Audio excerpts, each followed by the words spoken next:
We the lazy declare that we will recline when we feel inclined. And yes, we feel inclined. We answered our kids' questions all day. It's our time to prioritize, no priorities. Why? Because We put in back-to-back doubles, so now we'll be putting in extra OT right here. We've checked off our to-do list. Now we're checking off our to-don't list. We the lazy are taking back lazy. By getting comfy on our Lazy Boy furniture. Lazy Boy. Long live the lazy.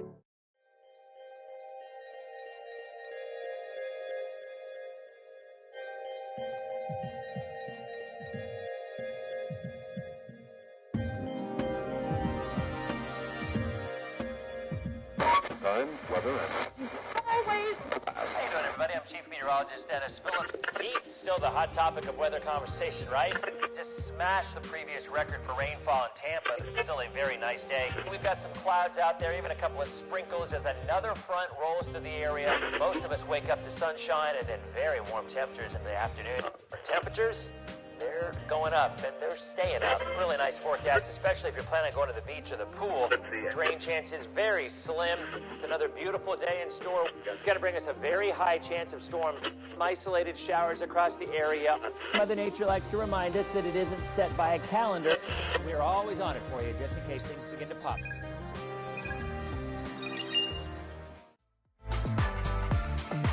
Streaming from the ABC Action Weather Center in Studio A. This is Denis Phillips Live, sponsored by Lazy Boy Furniture Galleries. Level up your lazy moments. Visit one of our 6 Bay Area showrooms today. Lazy Boy, long live the lazy.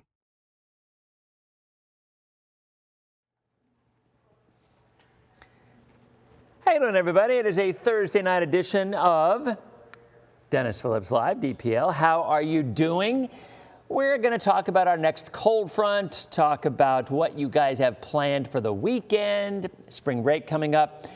My youngest daughter, Ryan, under the weather. She's very bummed out because she's going to miss field day tomorrow. Now, for those of you who have kids, a lot of schools, they have their field day the day before spring break starts. And spring break starts, at least in Pinellas and several other counties, Saturday. Mondays next week is spring break. Same thing for UF, same thing for FSU. So my son Josh is planning on coming down. Kind of a cool thing. Josh has been playing pickleball. Now, I didn't realize pickleball was such a competitive thing, but he's been playing with the club in FSU, and they actually have a, they're in the process of pickleball kind of becoming a D1 sport. And he's actually traveling to California, to San Diego next week, to be in the NCAA Pickleball Championships, representing FSU, along with 3 other people on his team. So who'd have thunk it? I had no idea that it was such a thing, but he's, and most people who have played it haven't been playing it very long because they haven't been around for very long. So he's going to be gone for the second half of spring break. But Ryan is home, not feeling well. She's, I don't know if it's breaking HIPAA rules by saying she tested for COVID today. I mean, a couple of years ago, remember it was always like, oh, he has COVID. Oh, she's got COVID. It was always like that. And now it's like, yeah, they've got COVID. They're just on their way. They're going to do everything they've done before, No official policies. I mean, there were places at work where if you did not get a COVID shot, you could no longer work there. I mean, those were the rules a couple of years ago, right? It's just been all crazy, and now no longer do you even have to get a shot, but even if you have it, just don't tell anybody. That's kind of what's happened, right? It's crazy. So anyway, Ryan can't go to field day tomorrow because she tested positive. She's so sad. But, it's nowadays, I mean, you liken it to having the flu or just a really bad cold, hopefully. And it's going around again. Like, I know a lot of people in the last couple of weeks who have been dealing with it. And so I'm immediately thinking, I've kind of got a sore throat and whatnot. I'm like, oh boy, here we go. Just in time for spring break, right? So anyway, speaking of spring break and stuff, Sean, how you doing, my man? My brother, good to see you. Jules, as always, good to see you. Monica in Clearwater. Andrea, nice to see you. The WC's representing with Katie. Ryan, as always, nice to see you and your family. Courtney in Riverview. Homosassa with Karen. Dominique in Newport Richey. Newport Richey becoming the new the new chic place to be. And a lot of people are saying, hey, Newport Richie is kind of turning into what Dunedin was becoming a year or two ago, trying to make it kind of a cool spot. So we've got Kathy in Hudson, we've got Andorra. You're looking for some cooler temperatures. I mean, you define cooler weather. Yes, we can define cooler weather on Sunday and Monday. It will be cooler and drier, lower humidity. But before we get there, we've got humidity, we've got some fog. We're going to talk about that as well. Mary Lillman's in the house. Hello from Spring Hill. Lori, good to see you. Steve, brother, nice to see you as always. Steve with his Pittsburgh Penguins icon there. I believe it changes to a Steelers icon at some point during the season. Robin's like, no more cold air. We've had enough. I'm with you, Robin. Now, I'm going to be honest. Some people like the cold air. I mean, I'm okay with it from time to time. But you know me, I like being in the sun. I like being in the sun. I like getting a tan. I like being hot. And I prefer that. So I'm with you. I'm hoping for the warmer air to come in and stick around for a while. But that's just me. That's just me. Deborah in Sarasota, good to see you. Kathy as well. Jan in coastal Manatee County. Abby in Tampa. Mike saying, Emily better not be napping. I've not seen Emily on here yet. Palmetto with Scott, Parrish, Mandy. Patricia, nice to see you. Yes, Joe, we did say a cold front or maybe more of a lukewarm front. We'll show you that in just a second. Katie, thank you very much. Very kind. All Stars benefit Children's Miracle Network. Beth, good to see you. Did you read it right? It's supposed to be in the 80s and 90s? Yeah, 80s, yes. 90s, there might be a spot on Saturday inland that could be flirting with 90, but most of it will be 80s. Water temperature now up to 74 degrees in Clearwater, by the way. Ruskin's in the house with Ray Lewis. Mitchell? So Ray Lewis as in Ray Lewis Ravens Ray Lewis or just Ray Lewis? We've got Mandy's like, pickleball, some serious stuff. Apparently so. Dave, good to see you. Thanks, Jules. I will tell him so. Anyway, Jameson is flying back in Saturday from Anaheim. What will the weekend weather look like? You'll be just fine. Let's go ahead and get into the weather, shall we? We'll go ahead and jump right in here. Let's take the maps full, and we're going to kind of give an overview of what's going on. First of all, latest drought numbers coming in. They look the same as they did last week. No changes. We are not in a drought. This leads to quite an interesting conversation, right? Because the immediate question is, Dennis, if we're not in a drought, why are there water restrictions? See, now I have an opinion on this, and I will say this again. This is just my opinion. Not even as a meteorologist, just as someone who kind of knows a thing or two about this, right? So, we are not officially in a drought. The drought numbers are compiled by a lot of different sources. The Weather Service is involved. Swift Mud is involved. So a lot of other places, water flow and rivers, whatnot, is part of the process. So we are not in a drought. However, that does not mean that the reservoirs are high enough based on the consumption of the water that we use. And that is a completely different question. I mean, that leads to the question, do we have too many people in Florida, or are, whatever the case may be, infrastructure or whatever, do we not have a system set up enough to tackle the demand on these areas from all the people that we have? Now, is the demand too high because people are not careful with the water or they're wasteful? Maybe. You know that, but see what I'm saying? So when the areas are saying, oh, we're having restrictions because we're still in a drought. No, we're not. We are not. Don't blame either lack of preparation or too many people on a meteorological phenomenon that simply is not a drought anymore. Now, the bigger question might lie, does the amount of water that we need to keep everyone watered, has that now raised to a level that the amount of rainfall that we get no longer can accommodate? That is the question, and an interesting debate at that. But technically, officially, we are no longer in a drought. All right? So, here we go. Deb wants sun. She's from Michigan. Dixie needs rain. Lakes are down 8 to 10 feet. And I'm looking at some of your comments about the water. Yeah, so I mean, yeah, and there's been some stuff going on. Lake Okeechobee has had too much water. They are releasing water into the Gulf because South Florida has way more water than they know what to do. And that's because they have seen an insane amount of rain in South Florida over the last 12 months. Like we were now we're above normal for the year, but over the last 10 months, I would say we're probably still below average. They're 20 or 30 or 40 inches above average, you know? So that's, and that's what's happening. A lot of people, you know, are saying they are draining water back into the Gulf because there's too much of it. Anyway, that's just one little topic. All right, radar right now is pretty quiet. It's going to stay that way for the next couple of days, all right? So we're looking pretty good in terms of rainfall through Saturday night. Warm, muggy, a little foggy in some areas in the morning. And Greg will be in the morning to talk more about that. So there's a look at current temperatures, lower 70s along the coast, low to mid 70s inland. Highs today, we hit the middle 80s inland, hit 84 Plant City, 85 Brooksville. A lot of times Brooksville is the cold spot. It's the hot spot today, at least in our area. 82 Sarasota, 79 St. Pete, most of Pinellas upper 70s, most of inland areas low to middle 80s. Outside right now, skies are clear to partly cloudy. And temperatures are in the 70s with dew points in the 60s. Those high dew points are going to lead to some fog, patchy fog overnight.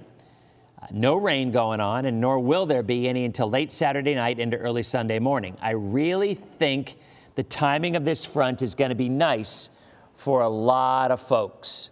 I think it's going to be okay. And we'll show you that in just a second. So tomorrow morning, some patchy, dense fog. Not a huge deal. It will not be widespread. It'll be patchy. Sherry wants to know what I think the summer will be like. I'm hoping it's going to be a return more toward our typical pattern with an easterly flow. And that's the key to everything. And we'll talk about that in just a second as well. All right? So there's a look at Friday night, still quiet. Saturday morning, patchy fog. Saturday is going to be the warmest day of the week. Highs in the mid 80s. Inland areas could even go mid to upper 80s. Patchy, dense fog in the morning, and sea fog could certainly be a thing tomorrow morning as well as on Saturday morning. Okay? So, Saturday afternoon, 4 o'clock, there's your front.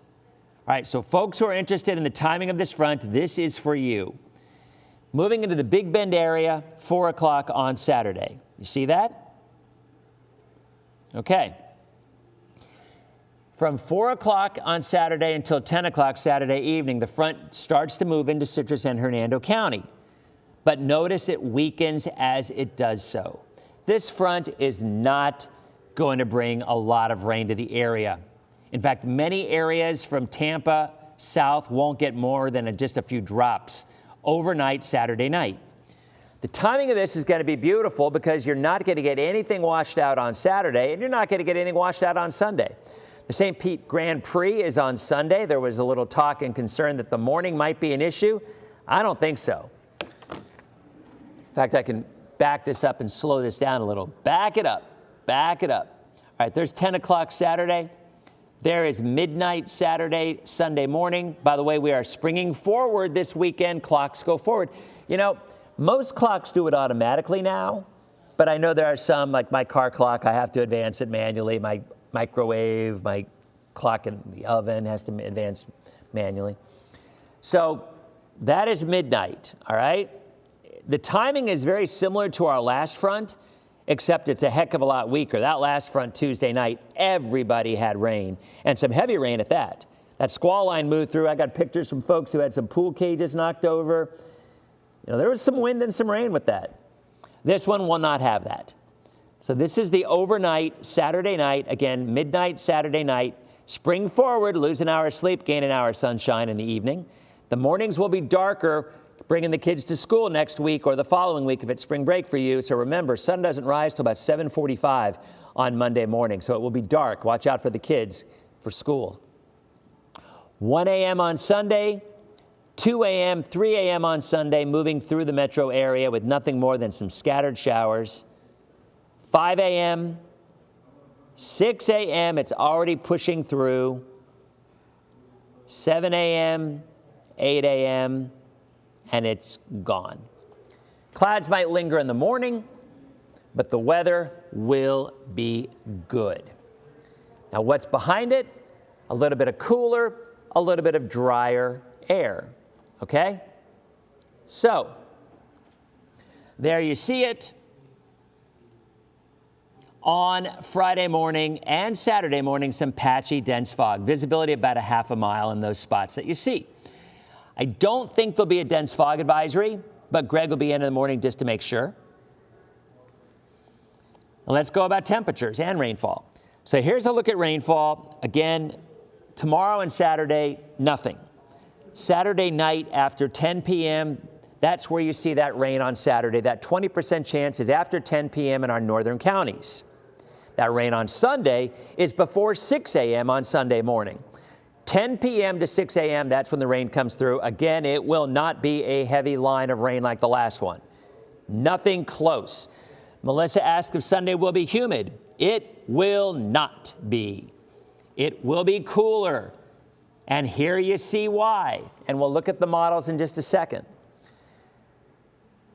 When the front comes through on Sunday morning, clouds linger in the morning, skies clear in the afternoon. And we see lower dew points, lower humidity, highs in the mid-70s on Sunday and Monday. By the way, I'm going to do my squirrel because I'm thinking about it. Duke Energy showed up and cut down 3 giant trees out of my backyard today. They've probably cut down about 15 trees in my backyard in the last 2 years. I used to have all these big trees and all this shade. I got none anymore. Irritates me to no end that we do not have any recourse to stop that. And by the way, these trees were nowhere near a power line. They're like, they're kind of close to the power line. We better cut them down. No. Irritating. I wanted to do a story on it. I really did. I think we as consumers should at least be able to voice our disapproval or even say, hey, just some person who comes in, cut that one, cut that one, cut that one. Don't we have any recourse? It's too late for me now because these trees are gone. But if you have issues like that, contact the station because I think that's a story. Because literally they're calling like, I think they need to go down. Really? They're like 50 feet from a power line. Anyway, I had to get that off my chest. That just bothers me to no end. And I am not an environmentalist per se when it comes to trees. I like tree like the next guy, but I'm not a guy who would tie myself to a big sequoia as they were trying to do something to it. That's not who I am. But to me, having them just to come in and say, cut that one, cut that one, cut that one, literally like 15 trees in the last couple of years. I don't know. I think it's wrong. But what do I know? All right, let's get back. So, anyway, all right, there's Saturday, warm and humid. Sunday and Monday, cooler and drier, okay? Then the middle of next week, we might see a little piece of energy from the Gulf giving us another chance of a shower, okay? Yeah, Amy, I think there was a nest in one of those trees, too, and that really kind of bothered me. I just think there should be some recourse. I do. Terry Brooksville, how you doing? It wasn't Tika with me, it was Duke. And literally, the woman just knocks on the door. She's like, hey, we got to take down some trees. I'm like, dude, you took down these trees 2 years ago.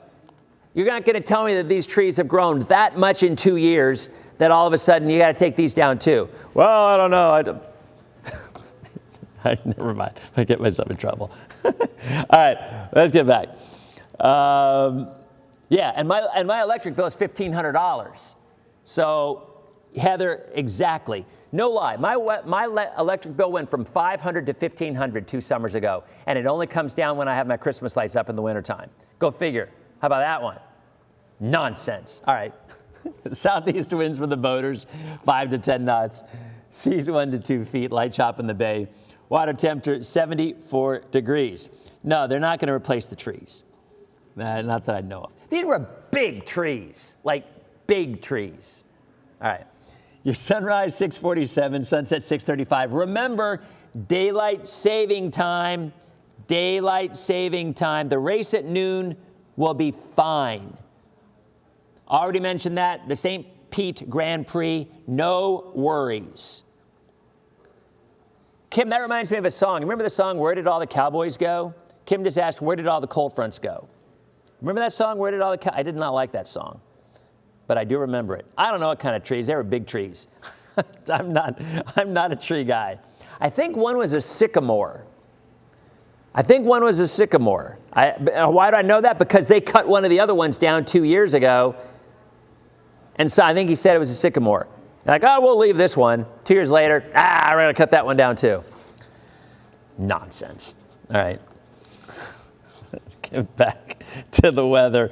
I always get a kick out. I always think to myself, if somebody's new to DPL and they're thinking, oh, I'm just going to get a weather report. No. Yes, you do get a weather report, but you get so much more. So much more. No, it's not where all the flowers go. It's where did all the cowboys go? I'm telling you, E.B. Mahoney, I know this song. And it was like a country song. It was from a woman. Judith remembers it. All right, so Mark, how goes? Mark, are you going to be at the Crooked Thumb? Are you going to come to the Crooked Thumb for when we debut Rule Number 7 beer? Because you usually do. I expect to see you. All right. Anyway, my sunrise on Sunday morning will be 7:46. And the sunset on Sunday night will be 7:37. So remember, the mornings will be darker, the evenings will be lighter. Judy, I love you too. Michael Paula Cole, that's who sang it. I think you're right. That name sounds familiar. I have no idea, Susan. They can come in and do whatever they want to. The debut is usually June 1st for the hurricane season. Folks who are asking, Rule Number 7, Crooked Thumb comes out with their Rule Number 7 beer.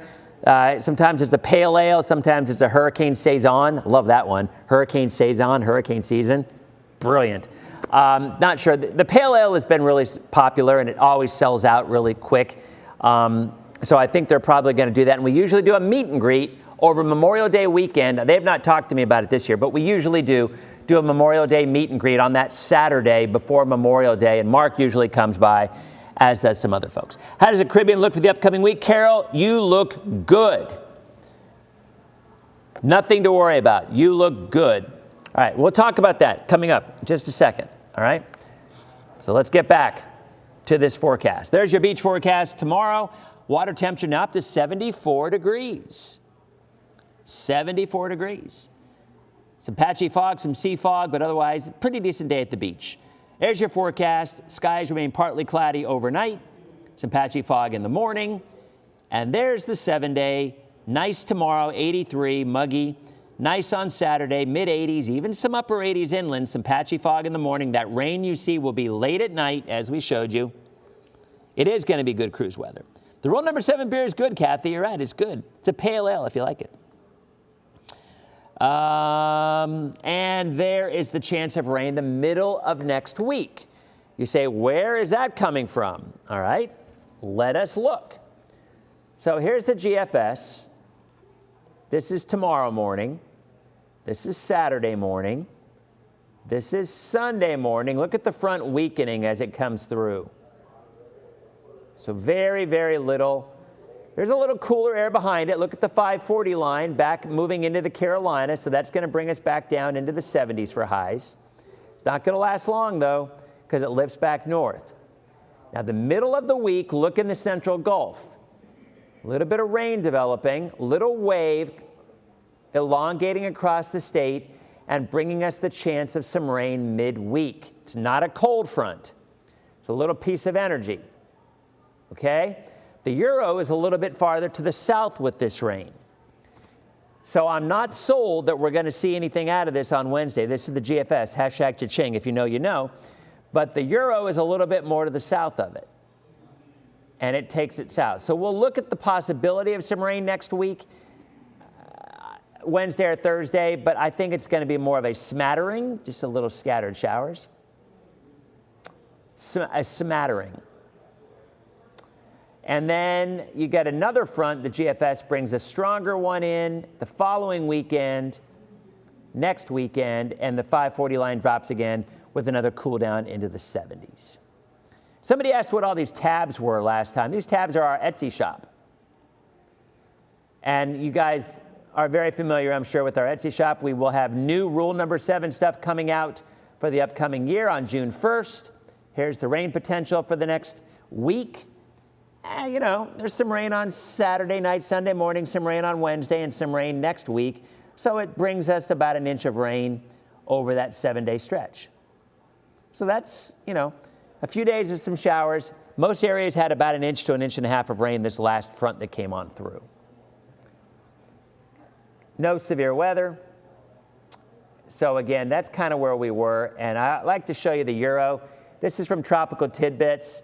Say it once, I've said it a million times. The guy who runs this site is one of the smartest meteorologists I know of, especially as a tropical meteorologist. This guy's brilliant. His name's Levi Cohen. This is his site, tropicaltidbits.com. You should definitely check it out. This is the Euro. The Euro brings some rain through. There it is Saturday night, Sunday morning. Out of here by early in the morning. And then look at what it does midweek. The GFS is more north. This one is more south of us. Oops, I hit the wrong button. But anyway, you saw what I was talking about. All right. So there you go. I do want to talk quickly about the tropics because we did reference that early on, and I'm going to change maps here. So talking about the hurricane season, so we are already getting a ton of people on meet. Now, Rob, is the 540 line for good, gone for good? Well, it's good for gone for good, Georgia North probably, or Georgia South. Only a little cooler, Denise, happy early birthday. Only a little cooler, kind of nice. So thank you for the streamers update, Cindy. Here's the bottom line. I've been seeing it all over social media. There's a lot of meteorologists out there that are jumping in feet first into the long-range forecasting business. They're going even further. They're going where things are going to hit. Look, there is no one on the face of the earth, and I know some meteorologists who I respect who are really big into this long-range forecasting in terms of where it's going to hit. My opinion, my right to say it, I don't think there's a person on earth who has any idea where these hurricanes are going to hit 5 months in advance. You can say, look, and you go back and look at the analogs, that there might be a higher percentage in the northern Gulf or the southeast coast or whatever the case may be. But if you go back and look at the accuracy on this, they are just not accurate. They're just not. We are getting better at predicting how many storms are going to form. But here's the important thing I want you to remember. Just because more storms form does not mean statistically there is any higher risk of our area being hit by a hurricane. Now, you can make the argument along the northern Gulf Coast. I'm sorry, the Outer Banks of the Carolinas. You can make the argument that a more active season in the tropical Atlantic increases the risk of a direct landfall in the Carolinas. Yes, you may make that argument, and the statistics prove that out. But if you go back and look at the numbers, and I've done it, statistically speaking, a higher than average hurricane season in the tropical Atlantic does not impact overall landfalling hurricanes on the west coast of Florida at all. The northern Gulf, that's another story. In terms of the Caribbean, yes, a Caribbean storm has a higher likelihood of impacting the northern Gulf Coast from the Panhandle to Texas at a greater percentage. So, in an El Nino year like we had last year, that usually shuts down the Caribbean. If the Caribbean shut down, the threat in the Gulf from a storm developing in the Caribbean as opposed to a Gulf storm developing in the Gulf increases the risk. All right? A La Nina increases the risk of development in the Caribbean, which in turn would increase the risk along the northern Gulf Coast. But there's not, if anybody who says that the threat increases for our area directly has not looked at the numbers, or they're just looking for clicks. It's just not true. So we'll be talking more about that and the water temperatures and everything else. Streamers, you're going to be heading on out now. I'm going to continue a little bit longer on my Facebook page, but we have a lot of time to look at the tropics. Have a great weekend and a great spring break. Okay, so yeah, you look at the numbers right here. Obviously, this is an average. Typically, for us and the west coast of Florida, we are usually front and back loaded in terms of where our threat is highest. A June storm is typically a weak storm. Quite often, we've had a drought that was squashed by a tropical storm in June, and that turned out to be a good thing. So development is certainly much higher in the Gulf and the Northern Caribbean in June, but the development is typically a very weak system, more of a rainmaker. The end of the season, you guys all know this, our last major hurricane to hit the Bay Area directly was the end of October in 1921. And we'll go back and say this again. Let's say that a storm forms in the Caribbean, okay? Travels west, starts to pull poleward through the Yucatan area, west of Cuba, east of the Yucatan, and wants to go north, all right? That is a track that is a very common track for a Caribbean storm. But the positioning of Bermuda highs, the positioning of so many other factors that come into play, just make the argument that you're going to see. There's no way you're going to know where something is going to be hitting that far in advance because there's too many other variables that come into play. You're just looking for clicks, and it drives me crazy. But to each their own. You'll never hear me go down that road because it's a rabbit hole that it leads to failure. And you'll never hear about the failure. Oh, you'll hear about the 1 in 5 or 10 that hit. You will. But you ain't ever going to hear about all the other ones that lose. And that's why our goal is to try to be like, look, we're not going to hype this stuff. All we're going to do is pretty much say, this is the most reasonable expectation of the upcoming hurricane season or a particular storm. We're not going to give you worst case scenarios. We're not going to give you best case scenarios. We're going to give you what we think is going to happen. And even meteorologists who I know of, not personally, but know of their work and pretty respectful work, you're seeing a lot on social media, TikTok, YouTube, whatever, with sexy headlines that try to get people to click on it because they're very inflammatory. Now, what's interesting is the actual meat of those discussions aren't. A lot of times those discussions are very accurate and meteorologically sound. But those headlines and those thumbnails, clickbait. Hate it. Anyway, yes, Mary, I believe treat night is coming. I believe it is.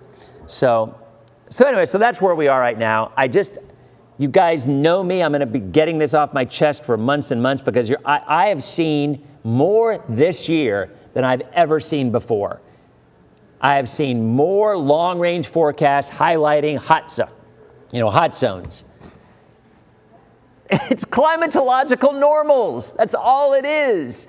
You go back over 100 years and you look and see the areas that are hit traditionally with at a certain time of the year, or possibly based on what the upper level features are in June, July, and August. But come on.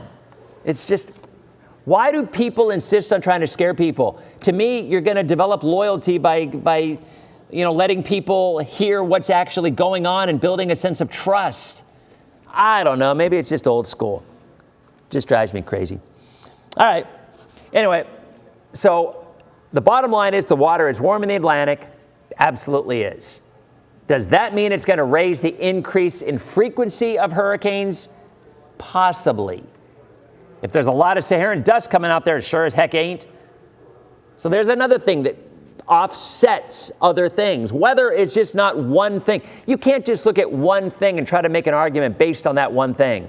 There's all these other variables. There's a plethora of other variables that go on out there. And you got to look at all of them. So if there's warmer water, would you expect, along with the La Nina, would you expect more activity? You kind of would. And I would expect the numbers are going to be inflated in the upcoming hurricane season for development. And you know what? It's probably going to happen.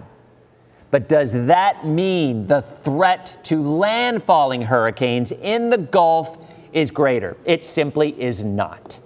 Not in the tropical Atlantic. If you want to talk about the Caribbean, that's another argument. But that's not where the water's exceptionally warm right now. The water's exceptionally warm in the tropical Atlantic, out farther past the Caribbean. So, again, these all come into play. We're going to explain it through the season. You know we'll hear it over and over again, but clearly it strikes a nerve with me, and I feel like it's disinformation. And here's what happens. I get a million, 11 billion questions from people. They see something somewhere else, and they ask me what I think, and I want to respond, and I just feel like it's just not a service. It's our job to serve you guys and give you information to be useful, not to scare you. That's all. Anyway, I've given you the forecast. I've given you my take on the tropics. We'll be talking a lot more about it. It is going to be an active year. It absolutely will. You know, and we all know at some point we in the Bay Area are going to be facing the reality of another major hurricane. We know it's going to happen. It is. But there's no reason, and there's any accurate scientific data that you'll know in March that's going to increase our risk in our area. Period. It's just not. So anyway, that's all. Soapbox getting off. And we will, again, late Saturday into early Sunday, scattered showers. They will not be around for the Grand Prix on Sunday. They will not be around during the day on Saturday. The timing will be perfect. And I really believe we're going to have ourselves a good weekend with slightly cooler and lower humidity weather on Sunday and into Monday. All right? That's it. You guys have a great night. I'm off next week. I'm on spring break with my kids. So our next edition of DPL will be the following Tuesday. Hope to see you then. Have a great night, and we'll talk to you guys soon. Bye. We the lazy declare that we will recline when we feel inclined. And yes, we feel inclined. We answered our kids' questions all day. It's our time to prioritize, no priorities. Why? Because We put in back-to-back doubles. So now we'll be putting in extra OT right here. We've checked off our to-do list. Now we're checking off our to-don't list. We the lazy are taking back lazy. By getting comfy on our lazy boy furniture. Lazy boy, long live the lazy.